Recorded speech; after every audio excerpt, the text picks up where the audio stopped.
Let's continue our discussion of the reaction process. Our main idea in this first section is that reactions occur only if there is enough energy.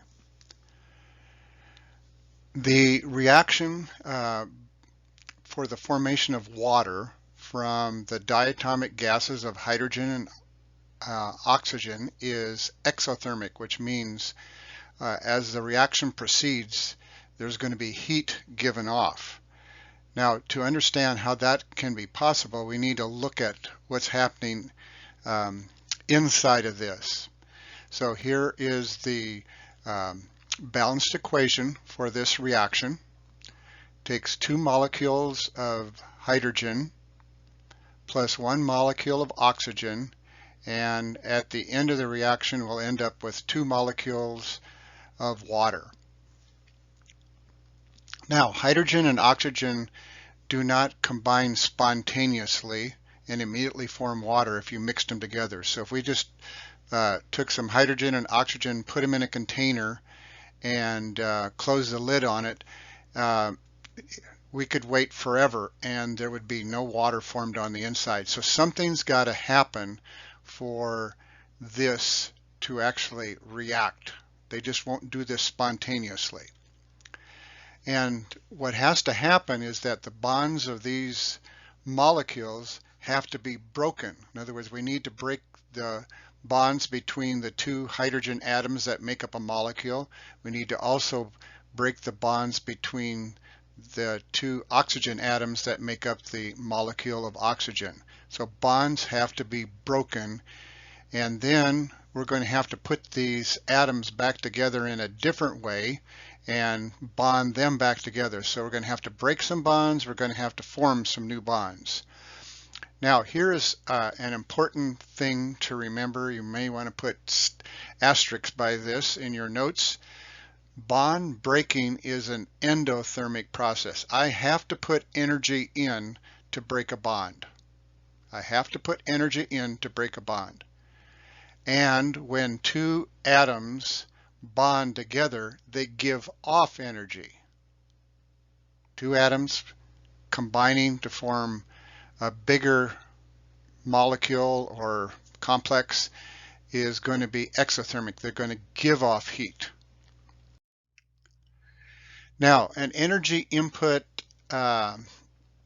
is needed to overcome the repulsive forces that occur between reactant molecules when they are brought very close together. We know that atoms cannot occupy the same space as other atoms, and when I bring them close together, the electron cloud of each atom is repelling the other one. So I have to put in enough energy into their motion so that they can move right past or overcome that repulsive force so they can get close enough to actually react. If we don't do that, they will just simply bounce off of each other and their electron clouds will not be able to experience any change. Now, this initial energy that you have to put in is what activates the reaction. This is what gets it started. You have to put some energy in to get it started. If you think back of hydrogen and oxygen, I probably would need to have a spark or a match, but the energy has to be put in for that reaction to begin. And the amount of energy, or the minimum energy that I need to get the reactants to transform into kind of like an intermediate structure called an activated complex. The amount of energy I need to just get this thing to start going is called the activation energy, and the symbol for activation energy is going to be a capital E for energy, and then the little subscript A for activation. So this is the activation energy, and we'll use those symbols as we continue on. Now, in the 2 diagrams that we have right here, 2 graphs, the one on the left, we have a decomposition of hydrogen iodide, and you'll notice that the graph goes up very steeply in the middle. And in this middle section, I have the EA. In other words, this is the amount of energy I would have to add right here. I'd have to add this much energy in order for them to strike hard enough to decompose into the hydrogen and iodine that we have over here. So we'll start out with this, but they don't automatically or spontaneously decompose.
Now let's look at another graph of a reaction.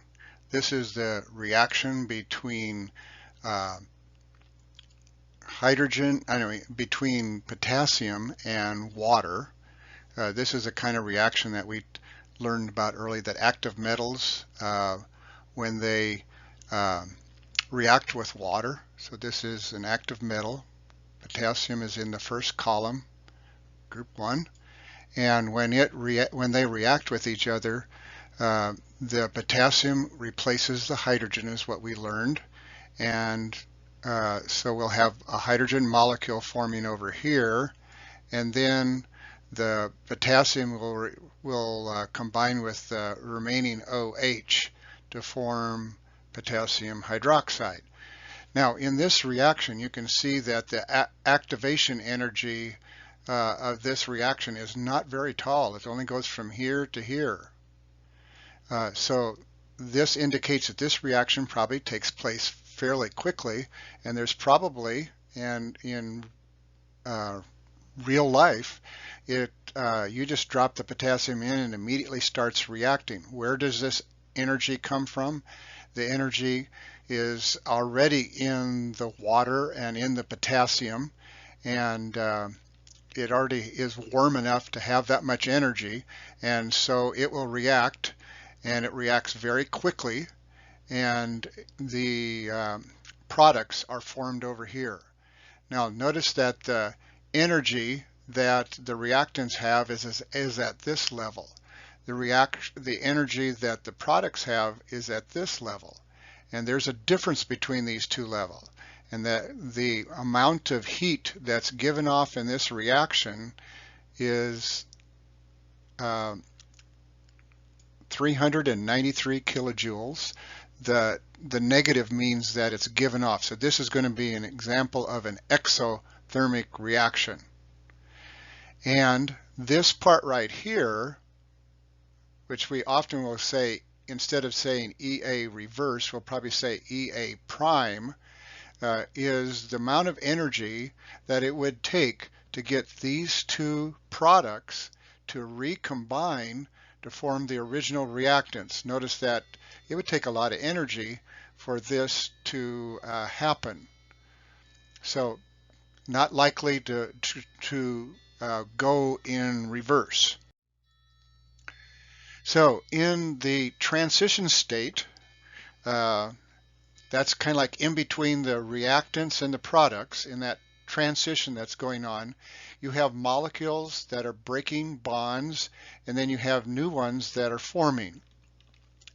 And so this brief interval of bond breaking and bond forming when they collide with each other. So we're going to have this collision complex where they're all kind of smushed together, and in the process we're going to be in what we this period of time is called a transition state. It's transitioning from being from reactants, and to products. So some partial bonding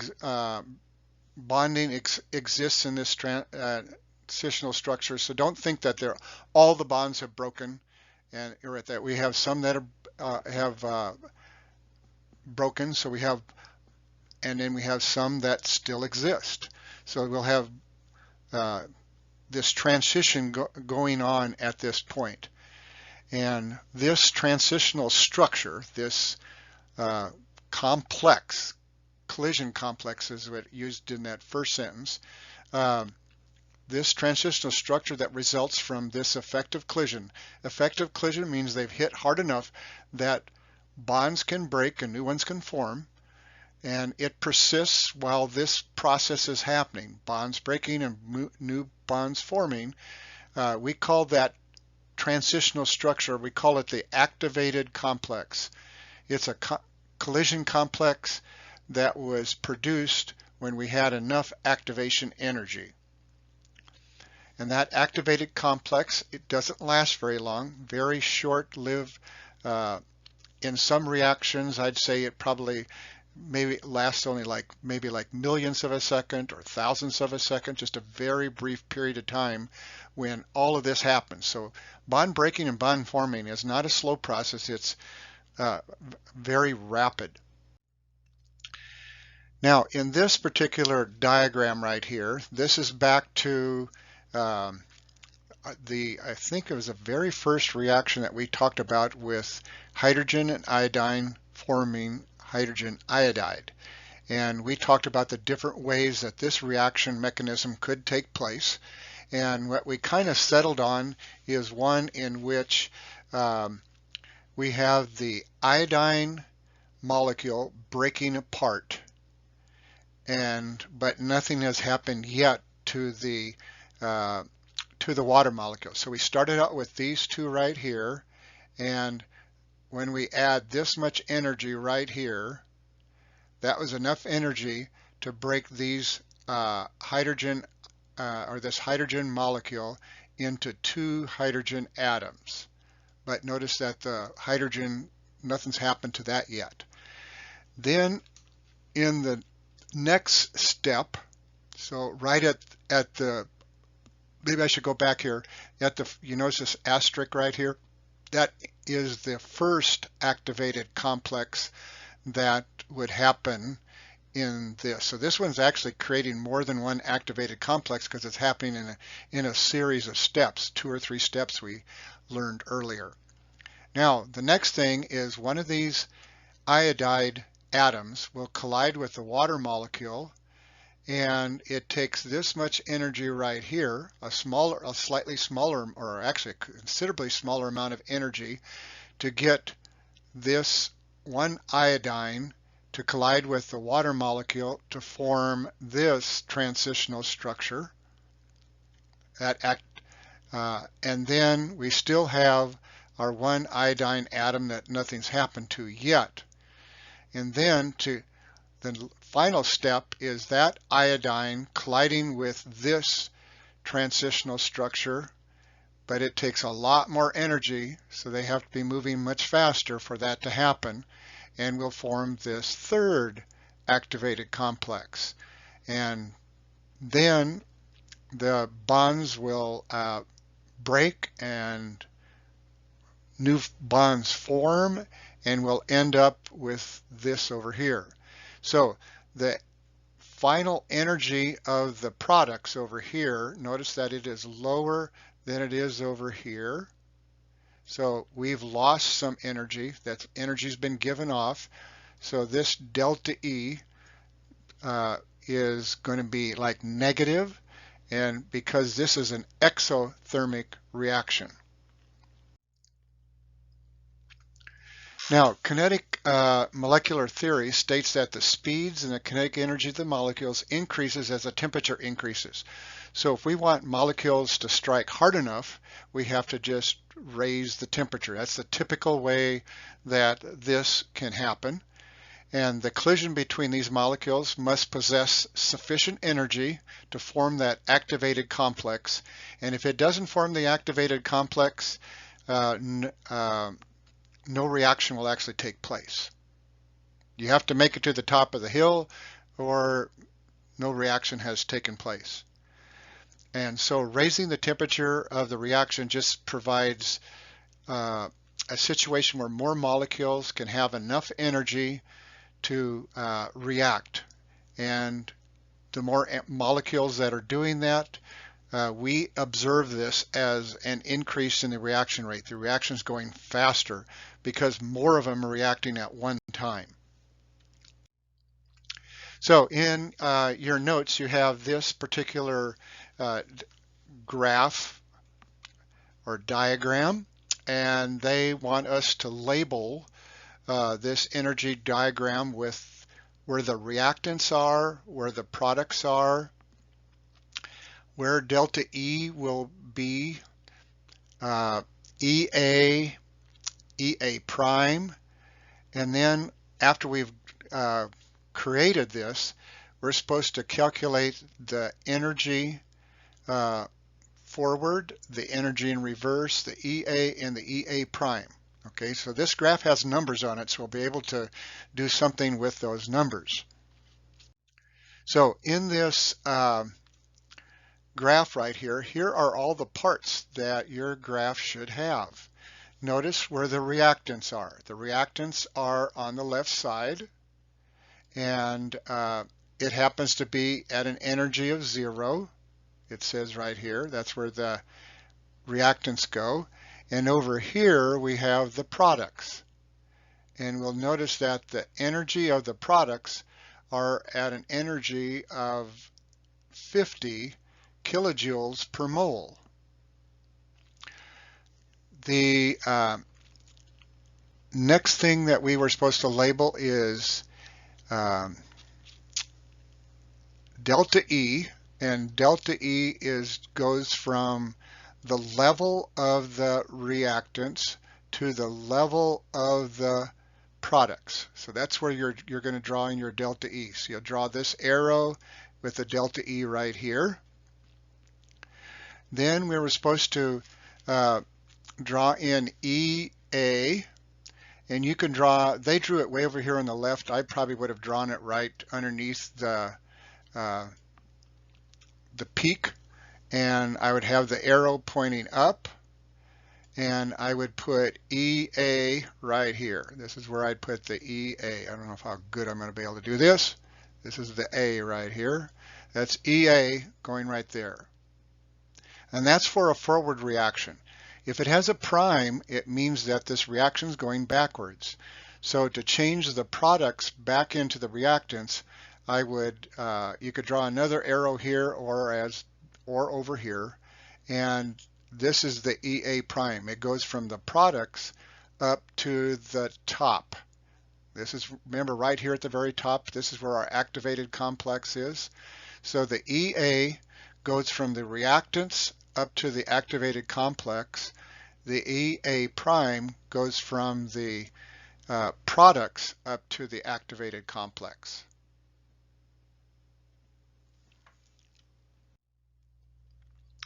So taking the information that we have here, so that the delta E for the forward is going to be the energy of the products minus the energy of the reactants. So we'll go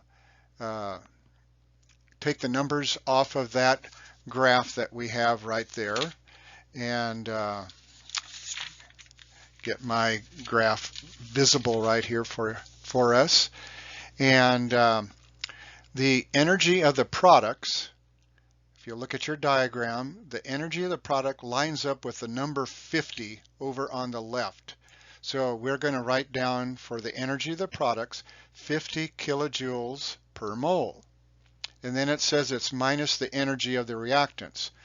Well, the energy of the reactants are at 0. So we'll be subtracting 0 kilojoules.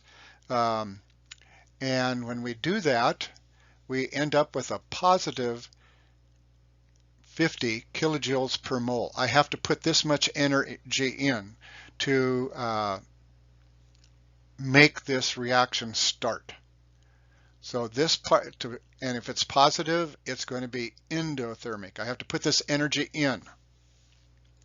The next thing we were supposed to create or calculate is the delta E for the reverse reaction. And so in reverse, we'd be starting with the products and ending up with the reactants. In the first one, we started with the products and we ended up with the reactants. So notice in the first one, we had the energy of the products first and then the energy of the reactants. In the reverse reaction, it's going to be the other way around. It's going to be the energy of the reactants minus the energy of the products. And when we put our numbers in, the energy of the reactants, remember we said was 0, and then the energy of the products is 50, and we're subtracting it. We're not saying that the energy of the products is a negative 50, we're just subtracting 50. And that will give me a negative number here, which means that it would give off energy in the process of going in the reverse direction. Then the EA is how much energy do I need to put in to convert my reactants into the activated complex. And that is the energy of the activated complex is the level at the very top of the graph. And the top of the hump, it lines up with 80. So that is 80. And then the energy of the reactants is 0. So the EA, the amount of energy I need to put in to get this reaction started, is 80 kilojoules per mole. And the last thing they want to know is what's the reverse reaction activated activation energy of the reverse. Well, this is the energy of the activated complex minus the energy of the products, because we're starting with the products this time. And we know that the energy of the activated complex at the top is 80 kilojoules per mole. And the energy of the products is 50. So we're going to subtract 50 from 80, and there is 30 kilojoules per mole. It only takes 30 kilojoules for each mole of products to reform the original reactants. So that takes us to the end of this section on the reaction process. So that's it for today.